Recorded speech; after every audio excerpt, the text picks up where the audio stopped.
Bonjour et bienvenue sur NetMix Tutoriel. Aujourd'hui, c'est pas un tutoriel, c'est pour vous présenter l'interface de personnalisation une fois votre Ubuntu personnalisé.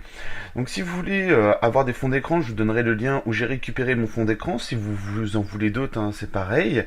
Vous voyez qu'il y a des petites infobulles. Ici, vous avez vu déjà le doc, je vous l'ai fait voir avec tout ça. Hein. Vous avez vu là les petits onglets qui tournent et tout. Alors je vous ferai voir dans le dernier tutoriel entièrement ma configuration, comme ça vous pouvez reproduire si c'est des choses qui vous plaisent, hein, comme les fenêtres qui se lèvent avec les flammes, ou les fenêtres qui vont s'éclater. Vous voyez derrière, il y a un arrière-plan, hein, il y a un petit contour, on voit le contour en bande blanche autour de mes fenêtres.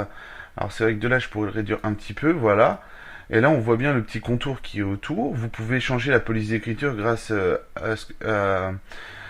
petit logiciel que je vous ai fait voir. Ensuite, vous pouvez avoir des fenêtres de perso avec des petits logos qui changent.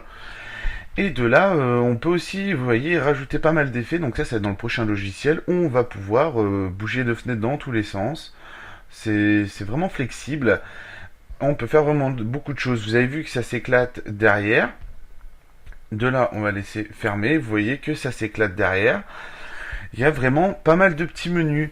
Après, tout est réglable, hein, c'est comme ça. Vous pouvez l'avoir en cylindre ou en carré, c'est au choix. Vous voyez que là, je suis en train de tourner. On a un mode 360. Hein, donc, si je tourne, vous voyez que là, c'est en train de tourner en 360. C'est super fluide. Nous avons d'autres modes aussi intégrés, comme les panneaux des bureaux. Vous allez pouvoir décaler directement ça grâce à des raccourcis clavier. Alors, qu'est-ce qu'il me raconte? Voilà.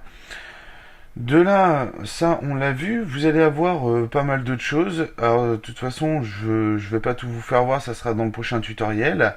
Et comme ça, vous pourrez voir directement ce qui peut être sympa, comme afficher une petite flamme ou s'amuser à écrire des petites choses sur son écran. Ça peut être pratique lors des tutoriels.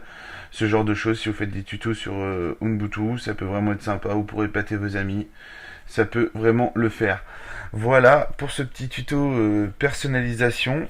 Et de toute façon, il y aura plus d'effets. C'était vraiment pour vous faire voir en gros ce que ça pouvait donner. Hein. Un simple clic sur ma souris, voilà, ça supprime. Et là, on peut voir qu'on tourne de bureau très facilement. Il suffit de taper la souris dans le coin à droite, hein, et ça va tout seul. C'est les mêmes effets que sur Mac. Vous allez gagner vraiment en temps. Et ça, c'est vraiment hyper high-tech. Et là, vous pouvez voir, il y a 3 bureaux, mais on peut en mettre 19. Vous voyez, les chiffres, ils sont impressionnants. On peut aller jusqu'à 32 bureaux. Voilà pour cette petite présentation rapide. Et si vous aimez, n'hésitez pas. Et je vous ferai voir le dernier logiciel. Lâchez vos coms sur cette vidéo et vous aurez le dernier logiciel en tutoriel avec toute ma config pour la barre de dock, les fenêtres et le logiciel pour faire de la 3D et vous amuser à voir les effets 3D. Voilà, je vous dis à bientôt sur NetMix Tutoriel.